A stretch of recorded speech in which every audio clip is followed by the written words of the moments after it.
এখানে গড়াগড়ি দিলে মাটিটা মাখালে বাবার এই ব্যাগটা দূর যায়।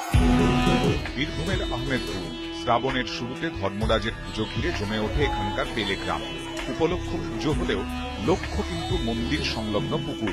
পুকুরের মাটি সারা গায়ে মেখে চলে গড়াগড়ি খাওয়া, তারপর সোজা পুকুরে ডুব স্নান। এতেই নাকি সেরে যায় বাতের যত জ্বালা যন্ত্রণা। সবার কাছ থেকে শুনেছি যে এখানে মাটি মাখলে পুজো দিলে সে শরীরে ব্যথা ভালো হয়, তাই আমি আজকে মাটি মেখে পুজো দিতে এসেছি। বিশ্বাসে বস্তু মেলে কিনা জানা নেই, তবে ব্যথা যে সত্যি সারে তা হাড়ে হাড়ে টের পেয়েছেন ঘোর যুক্তিবাদী গবেষকও। হাওড়া গঙ্গাধরপুর কলেজের প্রাক্তন অধ্যক্ষের স্ত্রী এই পুকুরের মাটি মেখে স্নান করে সারিয়ে ফেলেছেন তার দীর্ঘদিনের বাতের ব্যথা। বুদ্ধিতে এর কি ব্যাখ্যা? গবেষক নিজেই অবশ্য এর কারণ খুঁজেছেন।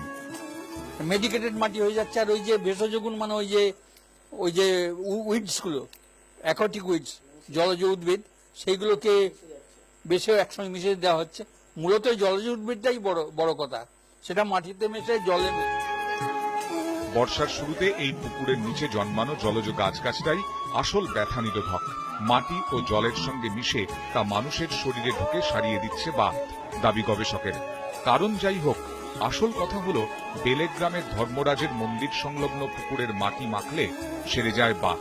বিশ্বাস যুক্তি এখানে মিলেমিশে একাকার। সুপ্রতিম দাসের report, ETV news Bangla, Birbhum.